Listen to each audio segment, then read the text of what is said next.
Welcome to the Gentrack studio at the Australian Utility Week. And in the studio with me today, I have Vaughan Rivett and from Gentrack. Thank you so much for joining us this morning. We were having a conversation about all the innovation that's taking place and the technologies that are taking place within the utility space right now. But you were saying that perhaps maybe small things should be looked at first before big things are taken on. Do you want to just speak to us a little bit about that point of view?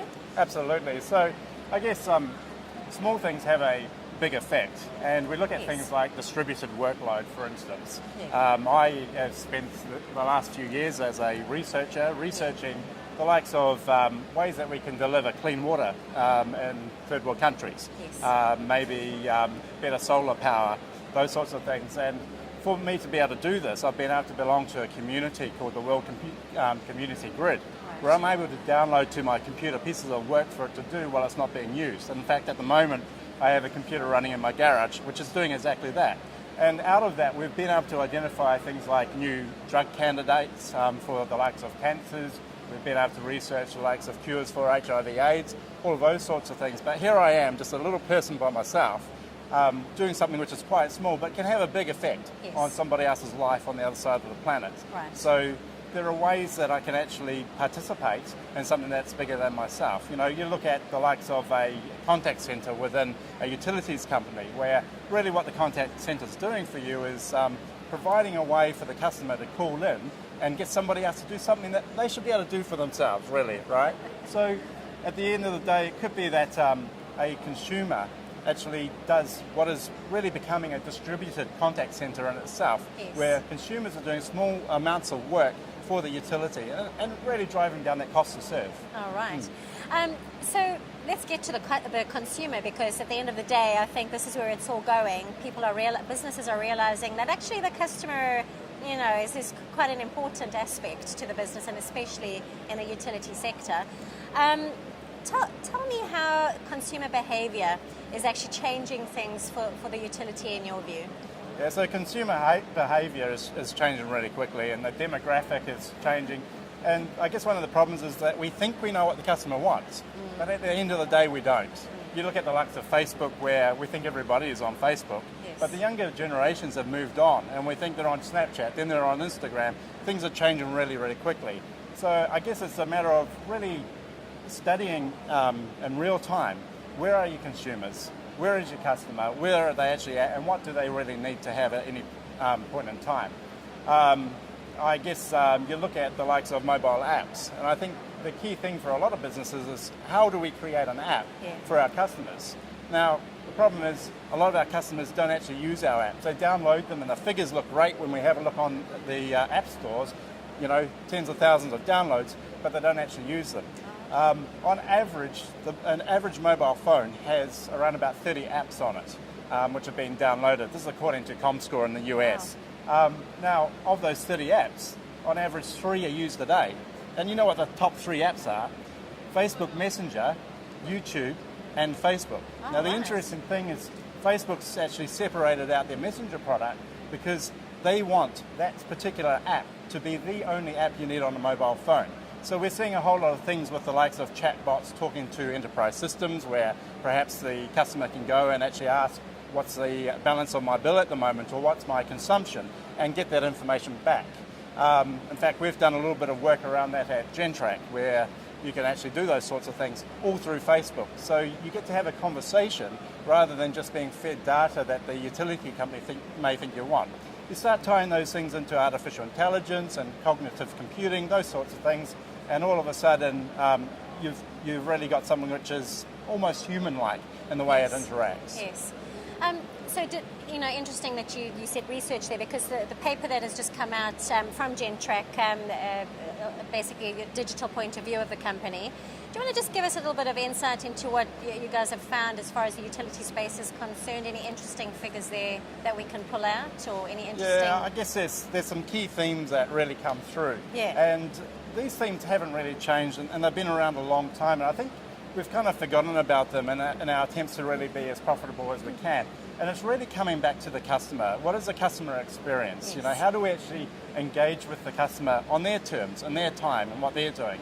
You know, I look at the likes of our life context, and how do we actually go about ensuring that the customer has something that they need at a particular point in time? You know, I often take a boat to work, and it's so easy for me to sit there and actually pay a bill or something that I may have forgotten. But I need to have the utility providing me with those capabilities to be able to do that.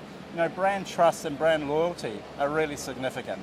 And I guess, you know, when it comes to trust, being able to be transparent and being able to actually communicate with a customer will build that trust and loyalty. Yes. Our customers want to be informed, and different customers will want to be informed in different ways. So some of them might want to know, you know, what is the consumption, what am I generating through solar, those sorts of things, where others may just want to know, when is my electricity going to be off because you're maintaining the network, and when's it going to be back on again? You know, I was at a conference just the other week, and an example was used of an elderly mother, and she got a letter in the mail saying, your water is going to be off for maintenance at around about 1 in the afternoon until 4 p.m. Well, she was sitting there waiting till 4 p.m. to make a cup of tea, not knowing that the water was actually only off for about an hour and a half. You know, so how do we actually keep customers informed, whether they be tech-savvy customers or not? At the end of the day, every customer is using technology in some way in their lives, whether they realise it or not. Yeah. Now, I mean, customer centricity has really only just become sort of popular in recent years. And you know, some utilities might look at this and think this is quite a big job, and it's a complex job. What would your advice be to utilities when they embark on this journey? Well, I guess that's quite a difficult question, but when it comes to those small things really having a big effect, you know, how do you actually target those of your customers who may be influential on the likes of maybe social media, for instance? And we've seen that a lot in the last 4 or 5 years. But really, people want to help each other. You know, so how do you actually provide those mechanisms so that they can do those things? So maybe using influential people to maybe start a community where people can go and join that community. You look at Apple. How many times do people have to call Apple for support? They don't. At the end of the day, Apple's put up a great website where people can contribute and they can actually help each other. I was sitting in a session yesterday where we were looking at the likes of having a ledger, a power ledger, so to speak, where transactions and things could happen and the community could actually work together. They could generate electricity, they could sell it to each other. You know, and people want to help each other. And I think today there's a big movement around the likes of social justice, and that's really kind of coming to the point where people want to say, how do I break away from the large corporate that's telling me what to do, to being able to do some of this stuff for myself and to take care of my friends? Yeah. Now, in your opinion, or in your company's opinion, where does Australia sit as far as, you know, this development is concerned towards sort of developing your business model around your customer? Perhaps if we could compare it to places like the UK or the US, what are you seeing now? Well, I think Australia is certainly on the right track. I'm hearing the right conversations happening. Okay.